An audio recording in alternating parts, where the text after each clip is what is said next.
여러분 안녕하십니까? 광주 MBC 뉴스데스크입니다. 어제 하루 광주에서 발생한 코로나19 확진자는 42명으로 7개월 만에 가장 많았습니다. 오늘도 오후 6시 기준 26명이 추가되는 등 확산세가 끊이지 않고 있는데요. 특히 외국인 선제검사발 확진이 지속되자 광주시가 외국인 고용사업장에 대해 진단검사 행정명령을 내렸습니다. 송정근 기자의 보도입니다.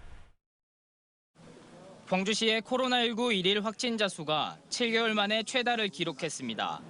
어제 하루 42명의 확진자가 발생했는데 지난 1월 TCS 국제학교 관련 확산 이후 가장 많은 확진자가 발생한 겁니다. 외국인 선제검사는 물론 지인 모임, 의료기관, 타 지역 확진자 관련 등 감염 경로도 다양합니다. 이 가운데 초등학교 2곳에서도 확진자가 나와 전수검사를 진행했고 일부 확진자 중에는 방역수칙을 위반한 정황이 드러나 방역당국이 과태료 부과를 검토하고 있습니다. 오늘 오후 6시를 기준으로도 32명의 확진자가 나오는 등 확산세가 계속되고 있습니다. 특히 외국인 확진자가 8월 한 달에만 전체 확진자의 20%를 차지하게 되자 방역당국은 외국인 근로자 고용사업장을 대상으로 코로나19 진단검사 행정명령을 내렸습니다. 이 행정명령에 따르지 않는 분은 벌금 및 구상권이 청구될 수 있는 만큼 불이익을 받지 않으시도록 정해진 기간 내에 반드시 검사를 받아주시기 바랍니다. 코로나 확산 심화와 장기화로 고통받고 있는 시민들을 위해 광주시가 정부와 별개로 추석 민생 안정 대책을 발표했습니다. 이번 대책은 크게 3개 분야 26개 사업에 총 351억 원이 투입돼 모두 12만여 명이 혜택을 볼 전망입니다. 구체적으로는 사회복지시설과 어린이집 등에 방역물품을 지원하고 결식우려 노인 등 위기계층의 안정자금 지원, 소상공인들의 경영위기 극복을 위한 지원 등이 마련됐습니다. 장기화된 사회적 거리두기로 시민 모두가 어려운 시기이지만 상대적으로 더 큰 고통을 겪고 있는 시민들을 찾아 나눔과 연대를 실천하는 데 방점을 두고 광주시는 민생안정지원금을 추석 전에 지급을 완료해 시민들의 고통을 조금이나마 덜어줄 계획입니다. MBC 뉴스 송정근입니다. 정부와 전국 보건의료노조 간 협상 타결에도 광주 지역 병원 4곳의 노동자들은 파업에 돌입했습니다. 민주노총 보건의료노조 광주 전남 본부에 따르면 오늘 오전부터 전남대병원과 조선대병원 등 4개 병원 2천여 명의 노동자들이 인력 충원과 임금 인상 등을 요구하는 파업에 들어갔습니다. 이에 앞서 보건복지부와 전국 보건의료노조는 오늘 새벽 코로나 대응 의료인력 기준 마련 등이 담긴 협상을 타결했습니다. 어제 전해드린 광주, 목포, 여수 MBC 여론조사 결과를 보면 더불어민주당 이재명, 이낙연 후보가 광주 전남에서 치열하게 1, 2위 경쟁을 하고 있습니다. 오는 4일부터 민주당 경선 레이스가 본격 시작되는데요. 광주 전남 경선이 최대 승부처가 될 것으로 보입니다. 김양훈 기자가 취재했습니다. 더불어민주당 대선 경선에서 최대 승부처가 호남이라는 데 대해서는 이견이 없습니다. 민주당 대선 경선 후보들이 앞다퉈 호남을 찾았던 이유이기도 합니다. 제가 사회적으로 다시 태어나게 된 어머니 같은 역할을 한 곳이 이 호남이기 때문에 제 개인적으로도 보면 사회적 어머니 같은 존재다. 광주에서 성장한 사람으로서 광주 전남은 저의 내면을 형성하고 있다는 것은 여러분께서 잘 아실 것입니다. 광주, 목포, 여수 MBC가 민주당을 포함해 범진보 후보 적합도 여론조사를 실시한 결과 오차 범위 내 접전 양상을 보이며 이재명, 이낙연 후보가 1, 2위를 기록했습니다. 지역별로 보면 광주에서는 이재명 후보가 8.4%포인트 앞섰는데 전남에서는 두 후보의 선호도가 똑같았습니다. 하지만 전남지사를 지냈었기에 이낙연 후보 측 입장에서는 만족할 만한 여론조사 결과라고 보기 힘듭니다. 그럼에도 불구하고 지지세는 여전합니다. 전현직 전남도의원들이 잇따라 이낙연 후보 지지 선언을 하며 민심을 파고들고 있습니다. 이에 맞서 이재명 후보 측도 전남에 특보단을 꾸리고 지지세를 넓히기 위해 안간힘을 쓰고 있습니다. 광주 전남은 추석 연휴 이후 2차 슈퍼위크 포문을 여는 상징적인 장소입니다. 앞으로 호남 표심을 잡기 위한 민주당 대선 주자들의 공략은 더욱 치열해질 것으로 보입니다. MBC 뉴스 김양훈입니다.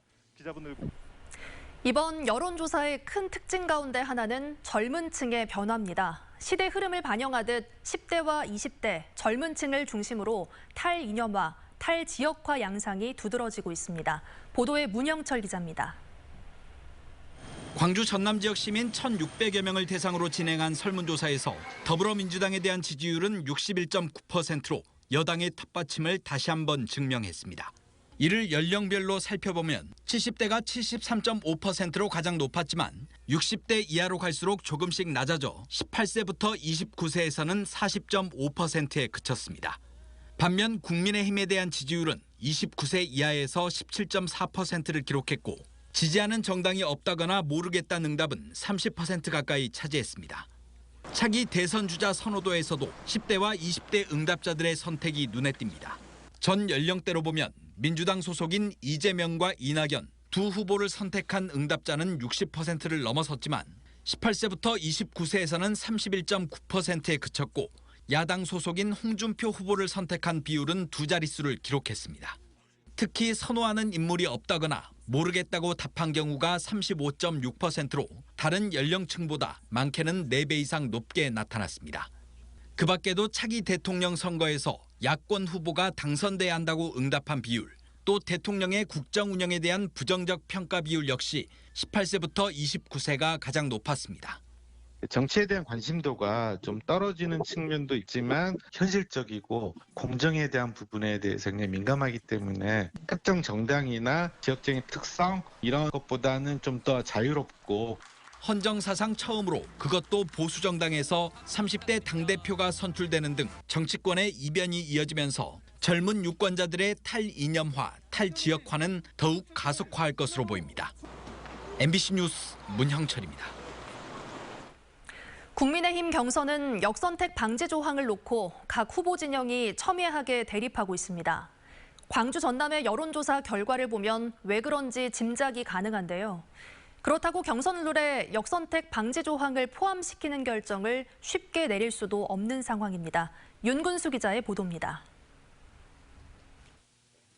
광주 목포 여수 MBC의 여론조사를 보면 범보수 진영의 후보 적합도에서 홍준표 후보와 유승민 후보가 윤석열 후보에 앞서는 것으로 나옵니다.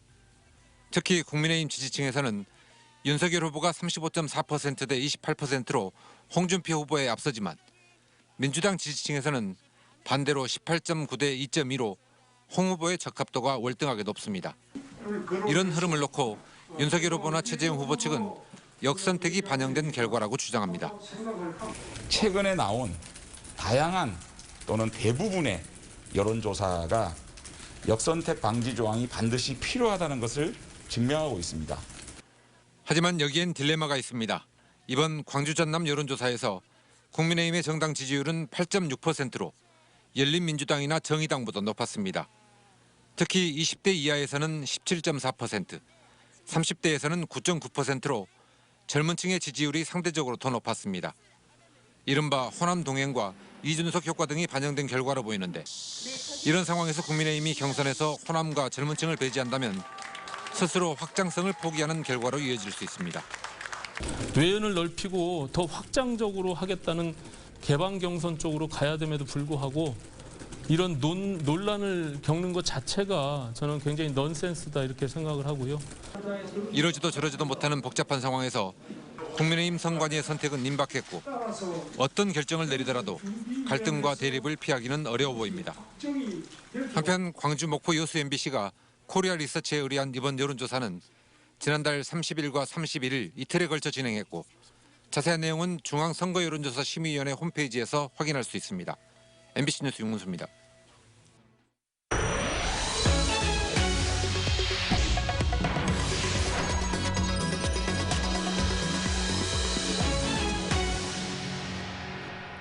광주에 거주하고 있는 외국인 주민들, 한국어가 서툴다 보니 부당한 일을 당하거나 손해보는 일이 많다고 합니다.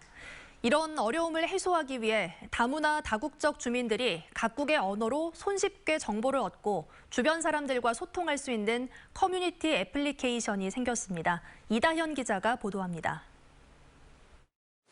광산구 월곡동의 한 어린이집에서 고려인 아이들을 가르치는 카자흐스탄인 옥사나 씨. 4년 전부터 광주에서 살기 시작했는데 아직 한국어가 익숙지 않습니다. 그렇다 보니 몸이 아파 병원에 갈 때는 물론이고 이사를 하기 위해 집을 알아볼 때도 통역을 해줄 사람이 꼭 필요합니다. Ну, это нужно было тоже переводчика, потому что мы не знали условия, как вот это для нас были новые условия. В нашей стране другие как бы условия сдачи квартир, домов. А здесь нужно было, например, договориться тоже с хозяином, ну, тоже с языком связаны. 내국인보다 외국인이 많은 광산구 월곡동에는 이처럼 언어 장벽으로 인해 일상생활에 어려움을 느끼는 이들이 적지 않습니다. 한국어를 잘 모른다는 이유로 계약서를 잘못 써 손해를 보거나 직장에서 속는 경우도 자주 발생한다고 합니다.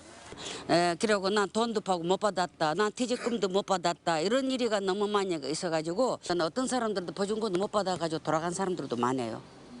이런 문제를 해결하기 위해 이주민들 전용 애플리케이션이 만들어져 다음 주부터 실생활에서 쓸 수 있게 됩니다. 월곡동 주민들이 사용할 수 있는 커뮤니티 애플리케이션인데 부동산 매물과 광주시 일자리, 주변 시설 등 일상적인 필수 정보를 러시아어, 말레이시아어, 베트남어 등 6개국어로 번역해줍니다. 다국적 주민들에게 지자체 공지사항을 자국어로 전해주는 기능도 있어 코로나19 접촉자를 더 빠르게 가려내고 검사 속도를 높이는 데에도 활용될 계획입니다. 내가 어디 식당을 갔는데 이것도 쉽게 인지해서 더 쉽게 검사를 하고 좀 능동적으로 대처할 수 있지 않을까 그렇게 보고 있습니다.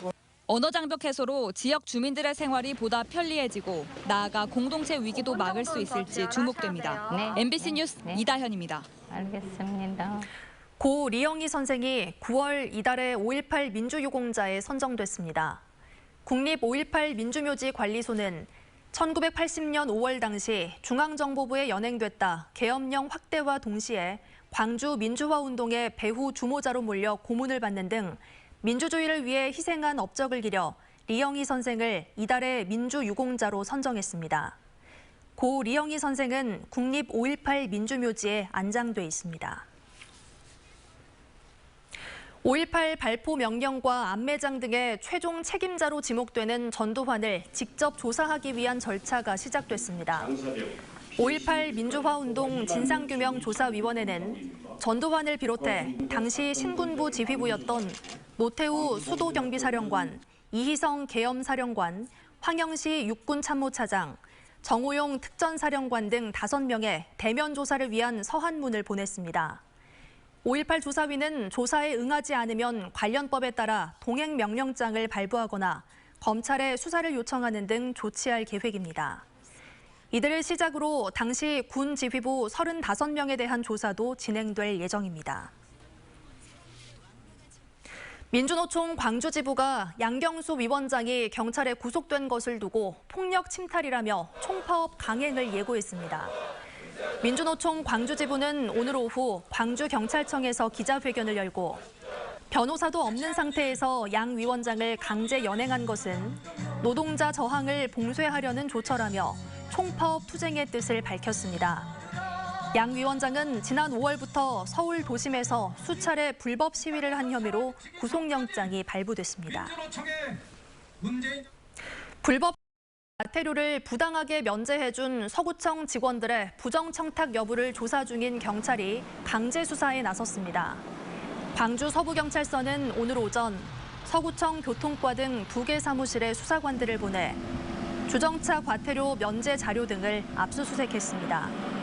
광주시 감사와 서구청 자체 조사로 관계자 징계 절차는 마무리됐지만 이와 별개로 경찰은 청탁 관련 증거를 보강하기 위해 압수수색을 진행했습니다.